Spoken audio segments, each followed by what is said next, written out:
दोस्तों पूरी दुनिया में बिजनेसमैन तो बहुत हैं, लेकिन उनमें कोहिनूर सिर्फ एक ही है जो अपने देश के लिए कुछ भी कर सकता है, किसी भी हद तक जा सकता है। और अपनी जुबान का तो इतना पक्का है कि एक बार एक लड़की से प्यार किया, उसने उसको धोखा देकर किसी और से शादी कर ली, लेकिन अपनी जुबान और प्यार में किए वादे के चलते आज 85 साल की उम्र तक वो कंवारे हैं।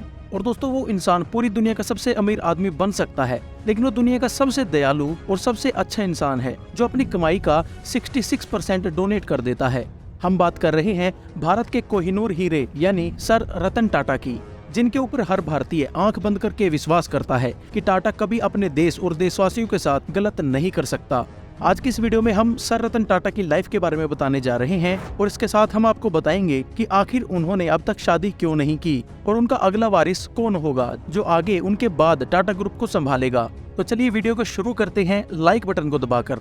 कहानी की शुरुआत होती है 28 दिसंबर 1937 को। इस दिन नवल टाटा और सोनू टाटा के घर एक बच्चा जन्म लेता है जिसका नाम रतन टाटा रखा जाता है। रतन टाटा जब 10 साल के होते हैं तो उनके माता पिता अलग होने का फैसला कर लेते हैं और दोनों डिवोर्स ले लेते हैं, जिसके बाद उनकी परवरिश उनकी दादी नवजबाई टाटा करती हैं।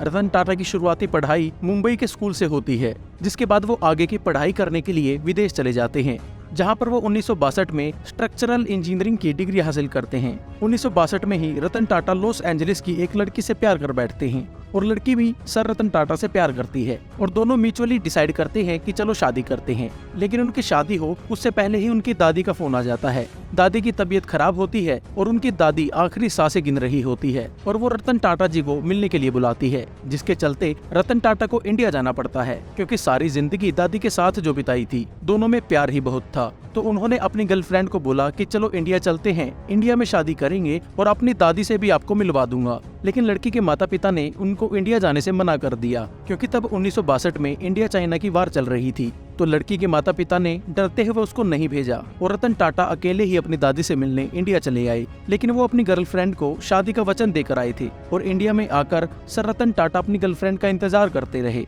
दिन बीते, महीने बीते और रतन टाटा इंतजार करते रहे और उधर उस लड़की के माता पिता ने उसकी शादी करवा दी। जब रतन टाटा को इसके बारे में पता चला तो उन्हें बड़ा झटका लगा क्योंकि वो लड़की को शादी का वचन दे चुके थे और अपनी जुबान के तो वो इतने पक्के हैं कि आज तक अपने एक उसी वचन के चलते उन्होंने शादी नहीं करवाई और 85 साल की उम्र तक आज तक कंवारे हैं। वो अपने इंटरव्यू में भी कई बार कह चुके हैं कि मैं जो बोलता हूँ उसे हर हालात में पूरा करता हूँ और मैं अपने मुंह से ऐसे शब्द नहीं बोलता जिनको मैं पूरा ना कर पाऊँ। आप खुद सोचिए वो अपनी जुबान के कितने पक्के होंगे कि वो लड़की उनके साथ लॉयल नहीं थी, उसने दूसरे लड़के के साथ शादी करने के लिए हाँ कर दी, लेकिन रतन टाटा ने अपनी जुबान से निकले हुए एक वचन के कारण आज तक शादी नहीं की। इसके बाद अपनी पढ़ाई पूरी करने के बाद जब वो इंडिया वापस लौटे तो उन्होंने आते ही टाटा ग्रुप में काम करना शुरू कर दिया और स्टार्टिंग में उन्होंने टाटा स्टील के साथ शॉप फ्लोर पर काम किया, जिसके कुछ सालों बाद उन्हें राष्ट्रीय रेडियो और इलेक्ट्रॉनिक्स कंपनी NALCO का प्रभारी निदेशक बना दिया गया, जिसके बाद वो टाटा इंडस्ट्रीज के चेयरमैन बने और आखिर में JRD टाटा के टाटा ग्रुप्स के चेयरमैन पद को छोड़ने के बाद उन्हें टाटा ग्रुप्स का नया चेयरमैन बना दिया गया, जिसके बाद टाटा ग्रुप्स ने नमक से लेकर जहाज तक हर सेक्टर में अपना काम करना शुरू कर दिया और हर सेक्टर के बादशाह बनते चले गए। इसके बाद 1998 में रतन टाटा अपनी हैचबैक कार इंडिका को लेकर आए, लेकिन ये लॉन्च पूरी तरह से असफल रहा। एक साल बीत गया लेकिन इंडिका लोगों के दिलों में अपनी जगह नहीं बना पाई। तब कुछ लोगों ने रतन टाटा को कार डिवीजन बेचने की सलाह दी और रतन टाटा ने उनकी बात मान ली और कई कंपनी से बात करने के बाद अमेरिकन कंपनी फोर्ड ने टाटा कार को खरीदने का इंटरेस्ट दिखाया, जिसके बाद वो डील को फाइनल करने फोर्ड के हेडक्वार्टर गए। लेकिन वहां फोर्ड के मालिक बिल फोर्ड ने रतन टाटा के साथ अच्छे से बात नहीं की और उनका अपमान किया। उन्होंने रतन टाटा को बोला कि जब आपको पैसेंजर कार के बारे में कुछ पता ही नहीं तो आपने इस बिजनेस को शुरू क्यों किया, और कहने लगे कि इसे खरीद कर हम आपके ऊपर एहसान कर रहे हैं। जिसके बाद रतन टाटा को उनकी ये बात बुरी लगी और उन्होंने डील को कैंसिल कर दिया और वापस अपने देश चले आए और वापस आकर उन्होंने टाटा कार्स में अच्छे से काम किया और दोबारा टाटा इंडिका नेक्स्ट जनरेशन को लॉन्च किया, जिसकी लॉन्च जबरदस्त रही। टाटा कार्स ने रफ्तार पकड़ी और देखते देखते टाटा कार्स इतनी बड़ी कंपनी बन गई कि 2008 में जब फोर्ड की JLR ब्रांड यानी जैगवार और लैंड रोवर घाटे में चल रही थी, तब टाटा ने उसी बिल फोर्ड से ये ब्रांड 93 करोड़ रुपए में खरीदा, जिस पर बिल फोर्ड ने कहा कि आप हमारे JLR ब्रांड को खरीद कर हम पर एहसान कर रहे हैं। और इस तरह से रतन टाटा ने अपनी बेइज्जती का बदला भी ले लिया और JLR के इस डूबते हुए ब्रांड को फिर से बाउंस बैक किया और प्रॉफिटेबल बना दिया। और उसी साल 2008 में टाटा ग्रुप के ताज होटल पर टेररिस्ट का हमला होता है और उसमें करीब 174 लोगों की मौत हो जाती है, जिसके बाद रतन टाटा खुद एक एक एम्प्लॉयज के घर जाते हैं और जिसकी मौत हादसे में हो गई है उनके परिवार वालों को 50 लाख 60 लाख रुपए का चेक देकर आते हैं और उसके साथ उनके बच्चों की पढ़ाई का खर्च उठाते हैं, उनके बच्चों की शादी का खर्च उठाते हैं और उनके पूरे परिवार का मेडिकल एक्सपेंसेस पूरी लाइफ के लिए उठाते हैं। और इतना ही नहीं, जो एम्प्लॉयज मरे हैं उनकी पूरी सैलरीज उनके घर वालों को भी देते हैं। और दोस्तों, न सिर्फ अपने एम्प्लॉयज बल्कि ताज होटल के बाहर जो पुलिसकर्मी थे, जो रेडियो ठेले लगाते थे, जिनकी मौत उस हादसे में हुई थी, उनके परिवारों को भी सेम फैसिलिटी रतन टाटा जी ने दी। और दोस्तों, क्या आपको पता है कि टाटा ग्रुप की एक कंपनी जिसका नाम TCS है, उसकी मार्केट कैप अकेली इतनी बड़ी है जितनी पूरे पाकिस्तान की शेयर मार्केट है। यानी पूरे पाकिस्तान की मार्केट कैप के बराबर अकेली टाटा की TCS कंपनी की वैल्यू है। और क्या आप जानते हैं कि टाटा ग्रुप हर साल लगभग 50,000 करोड़ का टैक्स भरता है, जो हमारे पूरे देश की GDP में 4% का कंट्रीब्यूशन करता है। और अकेला टाटा ग्रुप 10 लाख लोगों से ज्यादा को एम्प्लॉयमेंट प्रोवाइड करता है, जिसके कारण ये हमारे देश की सबसे बड़ी एम्प्लॉयमेंट जनरेशन कंपनी है।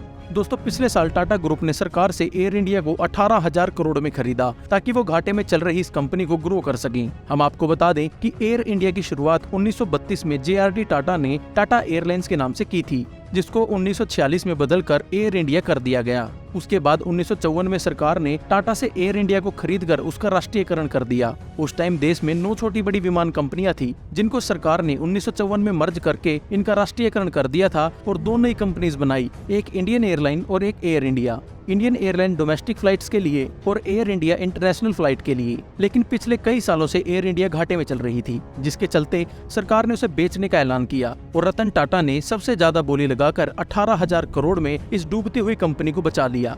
और हाल ही में दोस्तों, टाटा ग्रुप ने एक महा डील की है जिसकी चर्चा पूरी दुनिया में अभी चल रही है। आपने भी सुना होगा कि एयर इंडिया ने 470 प्लेन खरीदे हैं और इसकी कीमत इतनी है जिसको सुनकर बड़े बड़े बिजनेसमैन हिल जाते हैं। जी हाँ दोस्तों, इसकी कीमत है 5.8 लाख करोड़ रुपए, जो अभी तक सबसे बड़ी डील है, इसलिए इसको महा डील कहा जाता है। और दोस्तों, इतना ही नहीं, रतन टाटा ने टाटा ग्रुप्स के 100 से ज्यादा कंपनीज को 100 से ज्यादा देशों के अंदर चला रखा है। अब बात रही रतन टाटा के बाद उनका वारिस कौन बनेगा और टाटा ग्रुप्स को कौन संभालेगा, तो अभी तक इस पर कंपनी ने कुछ साफ नहीं किया है, नहीं रतन टाटा की तरफ से किसी उनके लीगल वारिस के रूप में कोई नाम सामने आया है।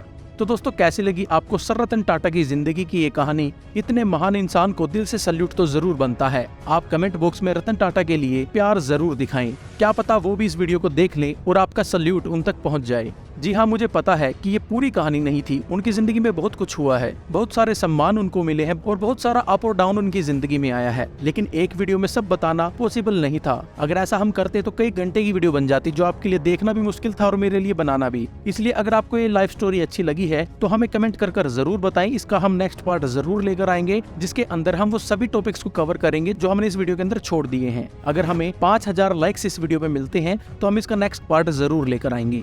तो वीडियो देखने के लिए बहुत बहुत धन्यवाद। आशा करता हूँ अपने वीडियो को लाइक तो कर ही दिया होगा और आने वाली वीडियोस को देखने के लिए चैनल को सब्सक्राइब भी जरूर कर लिया होगा। तो चलिए फिर मिलते हैं नेक्स्ट वीडियो में, तब तक के लिए बाय बाय।